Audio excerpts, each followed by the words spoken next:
우리 마태복음 8장 18절 말씀 우리 다 같이 한번 읽어보겠습니다. 시작. 예수께서 무리가 자기 앞에 둘러서 있는 것을 보시고 제자들에게 건너편으로 가자고 말씀하셨다. 마태복음 8장에서부터는 예수님이 산에서 내려오셨습니다. 산에서 내려오셔서 나병 환자를 치유해 주셨고, 특별히 백부장의 그 하인, 그 중풍병을 치료해 주셨고, 베드로의 장모의 열병을 치료해 주시자 그 예수님 주변에 얼마나 많은 사람들이 모였는지 이 마태복음의 기자는 무리가라고 되어 있습니다. 무리가. 그러니까 100명, 1000명 정도 모인 게 아니라 수만 명 정도의 사람들이 아마 예수님 주변에 모여든 것 같습니다. 지금 월드컵이 열리는 멕시코 시티에 BTS가 갔더니 그 대통령궁에 BTS를 보려고 얼마나 많은 팬들이 모였는지 모릅니다. 그것처럼 아마 지금 그 BTS 팬들보다 예수님이 오셨었을 때 수많은 그 군중들이 수많은 더 밀도가 모였을 것 같습니다. 무리는 예수님 자체보다, 예수님 한 분보다 예수님이 주시는 그 기적, 질병 치유, 문제 해결의 매력을 느꼈습니다. 오늘도 많은 사람들이 예수님 앞에 나오긴 합니다.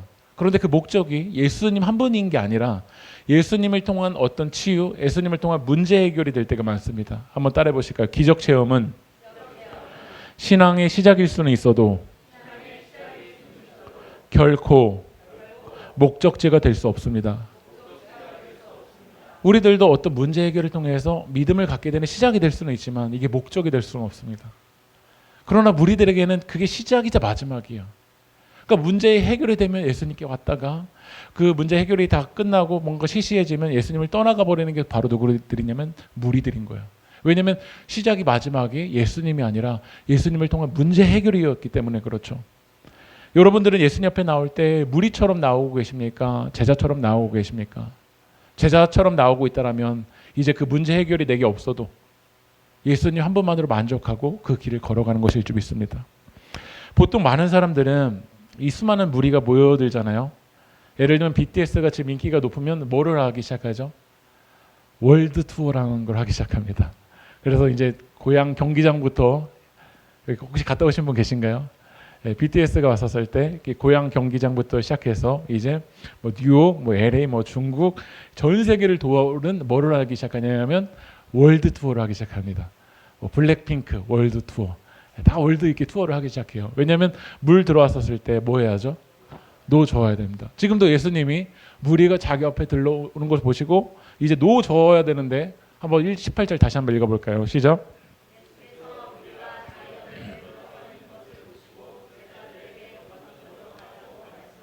건너편으로 가자고 말씀하셨어요. 왜 건너편으로 가자고 말씀하셨을까요? 예수님이 이 땅에 오신 목적이 수많은 무리를 모으는 것이 예수님의 사역의 목적이었다면 예수님은 월드 투어 하셔야 돼요. 이스라엘부터 시작해서 미국, 한국, 뭐 일본 투어를 하셔야 됩니다. 근데 오히려 예수님 의도적으로 뭐라고 말씀하시냐면 나 건너편으로 가겠다라는 거예요. 여러분들이 영적인 어린 아기로 시작할 때는 그 기적을 통해서 화려함을 통해서 시작할 수 있지만 여러분들이 제자가 되고 영적인 어른이 되기 위해선 여러분의 삶 속에서도 어떤 시간이 필요하냐면 건너편의 시간이 필요합니다. 건너편의 시간을 통해서 내가 이 길을 걸어가는 게 문제의 해결이 나의 삶의 목적이었는지 아니면 예수를 통한 하나님 나라가 내 삶의 목적이었는지를 우리는 점검해야 됩니다. 여러분은 세길교회 모이는 이유가 무리처럼 모이고 있는 겁니까? 아니면 이 건너편의 시간을 통해서 나는 예수님의 제자가 돼야지. 나의 삶의 목적은 예수님의 제자로 세워지는 것이고 이 제자로서 사명을 감당하는 것이지 그게 여러분의 목적입니까? 그래서 오늘 예수님은 제자들과 함께 건너편으로 가서 이제 점검을 하시는 거예요. 이들이 제자였는지 무리였는지 말씀 읽어볼까요? 마태복음 8장 19절 읽어보겠습니다. 시작. 한 사람이 다가와서 예수께 말하였다. 선생님, 나는 선생님이 가시는 곳이면 어디든지 따라가겠습니다. 율법학자, 당시 영적으로 사회적으로 지위가 있는 사람입니다. 율법학자는 그 당시에 뭐를 했냐면 성경을 필사를 해요. 여러분 세길교회에서 매일 손으로 묵상하는 거, 필사하는 거 우리 당연하게 여기지만요. 예수님 시대만 하더라도 이 종이가 정말 귀했습니다. 그래서 이 성경 필사를 할 수 있는 게 누구만 할 수 있냐면 서기관들, 율법학자들만 할 수 있어요. 근데 지금 세길교회 성도님들 다 손으로 묵상하는 게 하나님의 은혜인 줄 믿습니다. 근데 그 당시에는 이 서기관들만 필사를 할 수 있었다고요. 그리고 이 회당에서 율법을 해석하고 적용하고 판결하는 사람이 누구였냐면 바로 율법학자였어요. 근데 오늘 율법학자가 예수님께 나와서 뭐라고 하죠? 선생님, 나는 선생님이 가시는 곳이면 뭐라고 하죠? 어디든지 따라가겠다라고 말합니다. 오늘 세길교회 갑자기 새로운 분이 오셔서 딱 봤더니 신학교 교수님이 오신 겁니다. 그러면서 저한테 이야기하는 거예요. 세길교회 사명을 향해서 저는 어디든지 가겠습니다. 어디든지 말하면 가겠습니다. 라고 말하는 거죠. 오늘 이 마태복음 8장의 상황처럼 막 기적이 일어나고 나병 환자가 낫고 막 귀신이 떠나가고 중풍병이 일어날 때는 우리는 다 이렇게 말하고 싶습니다. 주님이 가시는 곳이면 어디든지 따라가겠다라고 말하죠. 근데 주님이 뭐라고 말씀하신지 읽어볼게요. 20절 읽어볼까요? 시작. 예수께서 그에게 말씀하셨다. 여우도 굴이 있고 하늘을 나는 새도 보금자리가 있으나 인자는 머리 둘 곳이 없다. 오늘 아마 율법학자는 생각했겠죠. 이제 예수님 월드 투어 가시니까 예수님 가는 호텔에 나도 그 앞방에서 머무를 수 있겠지라고 생각했는데 뭐라고 하죠? 인자는 머리 둘 곳도 없다라고 이야기합니다. 예수님은 제자가 되면 어떤 희생을 감당해야 되는지, 어떤 삶을 살아야 되는지에 대해서 주님 말씀하셔요. 제자는 영광스러운 모습만 보고 가는 거 아니에요. 제자가 된다는 건 예수님의 고난의 여정에도 참여하는 것인 줄 믿습니다. 그런데 19절에 어디든지 따라가겠습니다 라고 말했던 사람이 20절 이후에는 따라갔다는 말이 없습니다. 전교인 수련회 끝나면 우리는 간증을 합니다. 저 이제 하나님 중심으로 살겠습니다. 그러나 정작 삶 속에선 인자는 머리 둘 곳이 없다. 그때 그 고백이 지금 전교인 수련회 끝난 지 몇 개월 됐죠? 뭐 1년 지났나요 저희? 우리 겨울에 우리 청소년 친구들도 막 JC 캠프 갔다 오고 저 이제 진짜 주님만을 위해서 살겠습니다. 지금 뭐 1년 지났나요? 인자는 머리 둘 곳이 없다. 이런 상황이 나오면 그때 고백이 어디 있는지 다 사라지고 없죠. 그러니까 우리는 이 건너편의 시간을 통해서 나의 삶이 지금 주님께 중심을 두고 가는 건지 아니면 말만 하고 있는지 아니면 무리에 취해 있는지 인기에 취해 있는지 영광에만 취해 있는지 정작 하나님을 그 사랑하고 있는지 우리는 점검해 봐야 됩니다. 또 말씀 읽어볼게요. 21절 22절 읽어보겠습니다. 시작. 한 사람이 말하였다. 주님, 내가 먼저 가서 아버지의 장례를 치르도록 허락하여 주십시오. 예수께서 그에게 말씀하셨다. 너는 나를 따라오너라. 죽은 사람의 장례는 죽은 사람들이 치르게 두어라. 제자가 뭐라고 하죠? 주님, 저 이 일 하고 갈게요. 이 일 다 해결되면 갈게요. 라고 말하는데 주님 뭐라고 하죠? 그냥 너 나 따라와. 죽은 사람의 장례는 죽은 사람이 치르게 두고 따라와 라고 말합니다. 유대 사회에서 장례를 치르는 것은 최고의 선행이었고 마땅한 도리였어요. 그런데 예수님이 이렇게 매정해 보이실 정도로 거절하신 이유가 뭘까요? 이건 윤리와 도덕의 문제가 아니에요. 하나님 나라가 임박했을 때, 하나님의 비상소집이 있을 때, 그때는 주님의 음성에 응답해버려야 됩니다.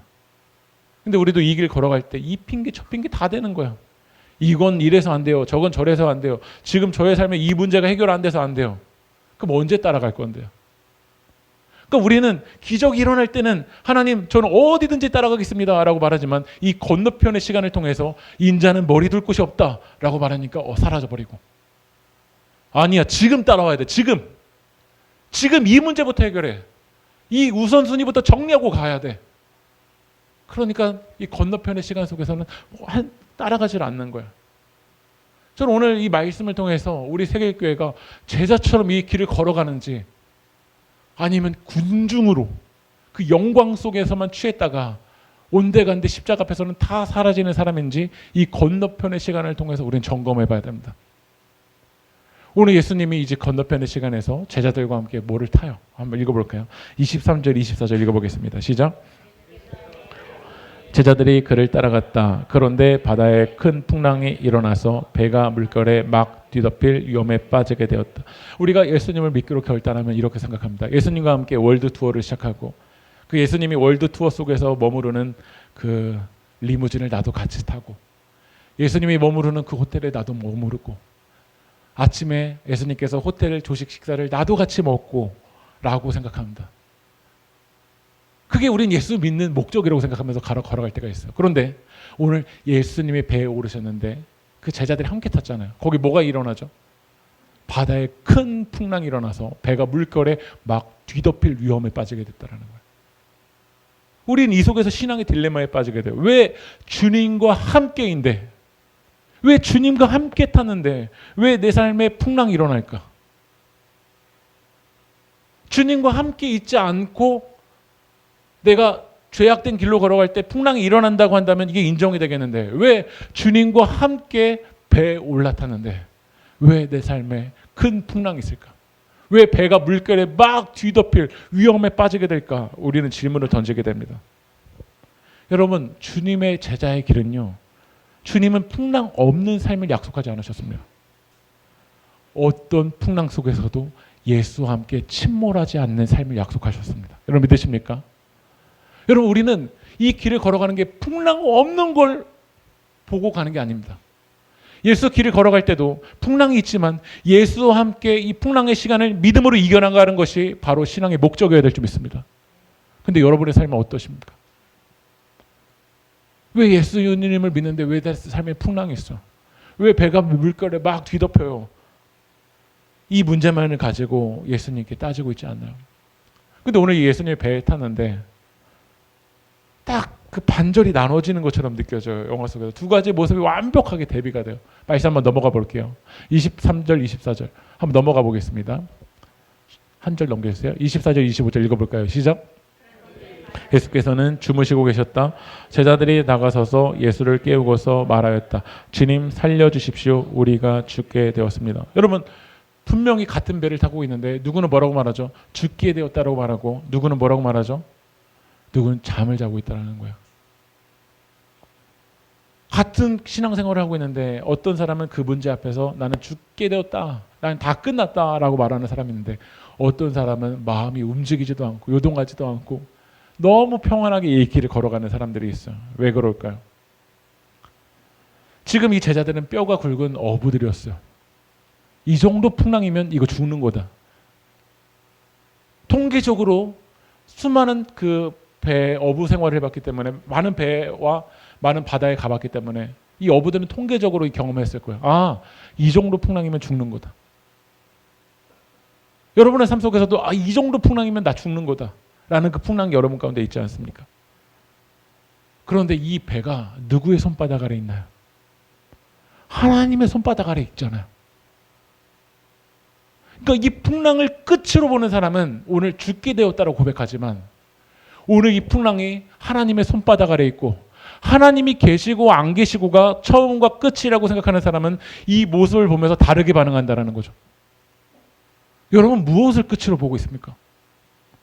이 풍랑이 여러분 가운데 일어나면, 이 자극이 일어나면 여러분의 인생이 끝나는 겁니까? 그 풍랑이 일어날 때 하나님이 여러분의 인생을 끝내셨습니까?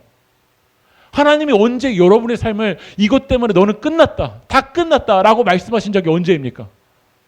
우리는 우리의 풍랑을 보고 내가 끝을 내버리죠. 이 정도 풍랑에는 나는 감당하지 못해. 나는 다 끝났어 라고 이야기합니다. 그 끝으로 보는 사람과 이 끝에서 역사하실 주님을 바라보는 사람, 하나님이 우리의 인생의 알파와 오메가이심을 고백하는 사람은 이 풍랑을 다르게 바라봐요. 감리교 창시자인 요한 웨슬리 목사님은 옥스퍼드 대학교의 원래 교수였습니다. 목회를 하시면서 교수 역할을 하시다가 이제 어떤 결단을 했냐면 미국 조지아로 가서 선교하겠다고 결단한 거야. 근데 마침 이 미국으로 가는 배 속에서 풍랑이 일어났어. 그러니까 이 풍랑이 일어나니까 옥스퍼드 대학교 신학교 교수인 것도 아무 소용이 없고 목사인 것도 아무 소용이 없고 이 선교사로 내가 결단했다는 것도 그 풍랑 앞에서 아무 소용이 없는 거예요.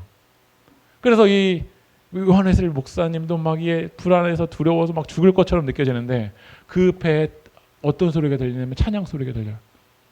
그 찬양 소리를 따라가 보니까 거기 배에 누가 타 있냐면 모라비안 교도들이 타 있는 거예요. 근데 그 모라비안 교도들은 어린아이부터 노인까지 뭐라고 했냐면 찬양을 하면서 오히려 마음의 평안함 가운데 있다라는 거예요. 그래서 이 요한 웨슬리 목사님이 가서 물어봤어. 모라비아 교도 지도자에게 가서 물어봤어. 당신도 두렵지 않냐? 뭐라고 대답하냐면 네, 하나님께 감사하게도 우리는 두렵지 않습니다. 우리의 아내와 아이들도 죽음을 두려워하지 않습니다 라고 하죠. 왜 그럴까요? 이 풍랑을 끝으로 보는 사람과 이 풍랑이 예수님의 손바닥 아래 있다는 사람은 이 풍랑을 바라보는 관점이 다르더라고요. 이제 2주 뒤에 주섬주섬이 뭐라고 했냐면 기말고사가 있습니다. 오늘 아침에 이제 우리 주섬주섬 친구들과 우리 청년들과 같이 이야기를 나눴어요. 아, 진짜 이번 시험 큰일 났다. 근데 이제 청년들은 다 이렇게 얘기합니다. 이게 다가 아니야. 네. 아, 이거 하면 망쳐. 내 인생 망치는 거 아니에요. 청년들은 이야기합니다. 그거 망쳐도 괜찮아. 네. 그러니까 이 시간을 그때는 끝난 것 같은데 그 시간을 지나가 본 사람에게는 그게 끝이 아닌 걸 보여지는 거예요. 근데 그렇게 얘기를 나누더라고요. 하지만 그때 지나갈 때는 다 끝인 것처럼 느껴진다.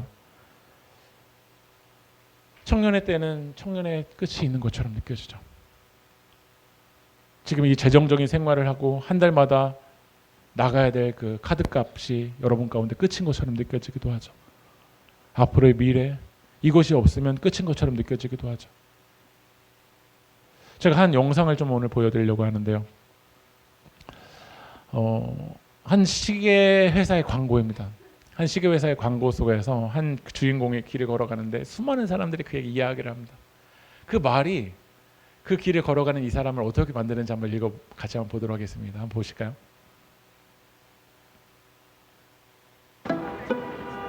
커피도 혈당 스파이크인데요. 근데 커피 간은 좋아요. 무병장수요? 미네랄 워터 드세요. 유산소하면 근손실 온다. 오래 서 있는 건 무릎에 안 좋아. 잠이 보약인 것 같죠? 오래 앉아 있으면 고관절 망가져.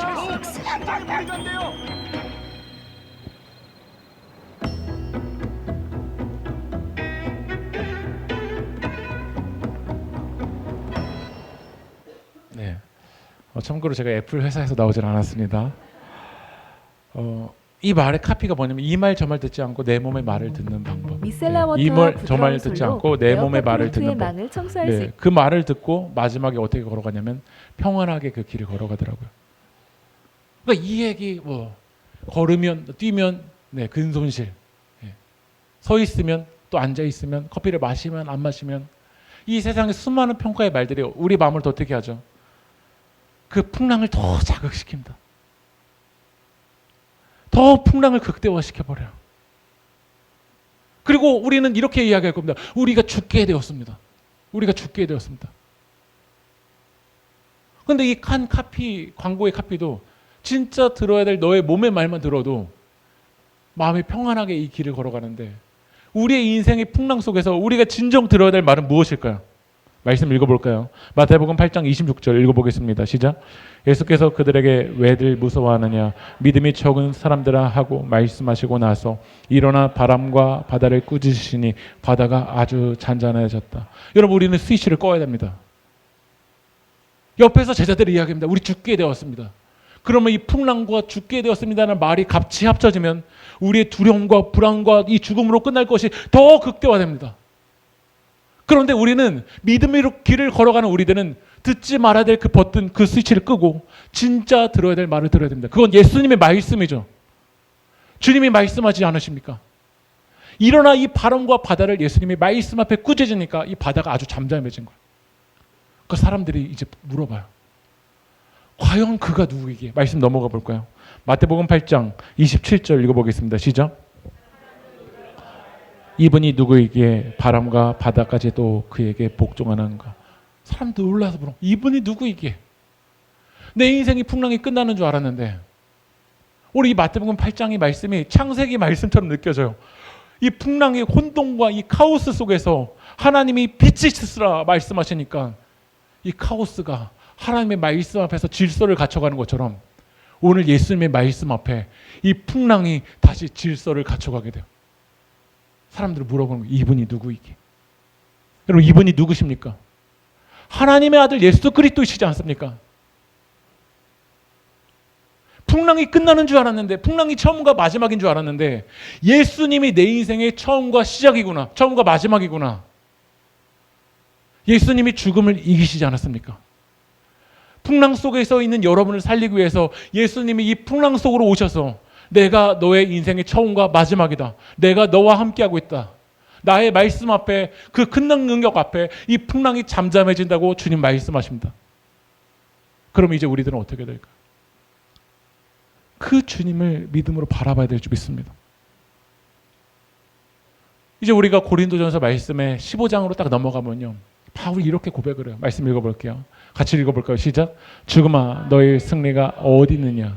죽음아 너의 독침에 어디 있느냐. 개역개정에서는 사망아 너의 승리가 어디 있느냐.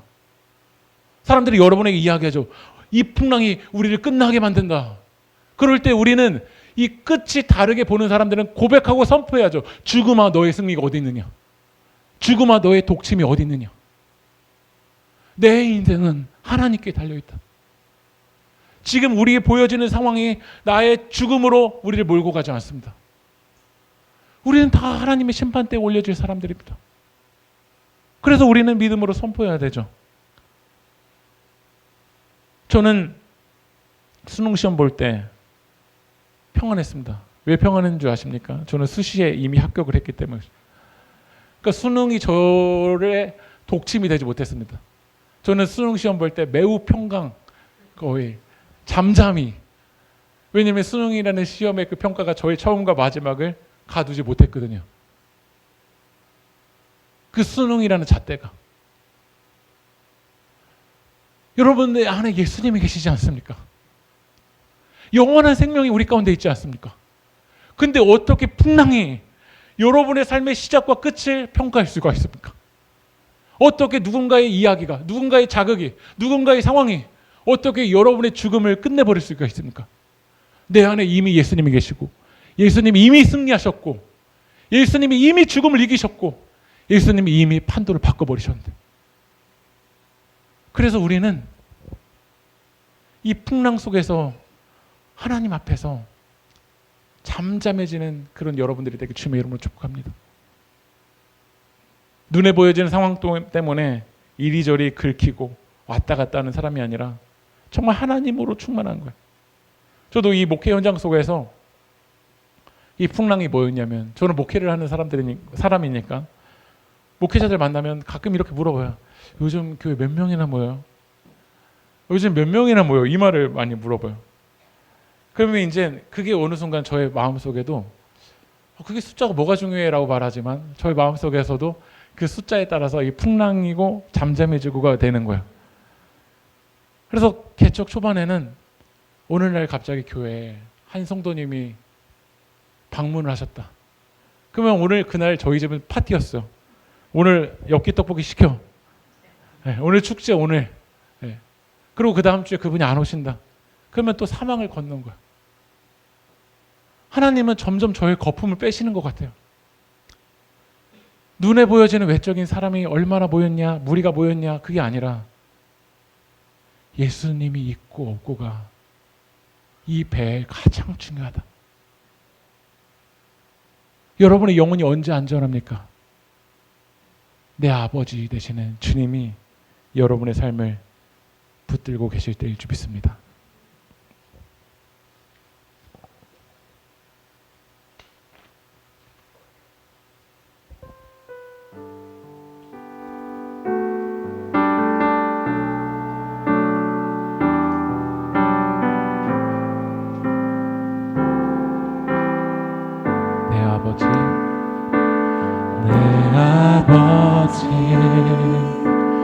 그 품 안에서 내 영혼은 안전합니다. 주 손길로 내 삶을 안으시니 그 평강이 나를 덮습니다. 내 아버지, 내 아버지, 그 안에서 내 영혼은 안전합니다. 주 손길로 내 삶을 안으시니 그 평강이 나를 덮습니다. 나 비록 넘어지면 흔들리지만 주 내 안에 거하며 나를 붙드시니 내 생각에 주께로 손으로 돌리고 주시는 평강의 옷을 입습니다. 주 약속 안에서 내 영혼 평안해 내 뜻보다 크신 주님의 계획 하실래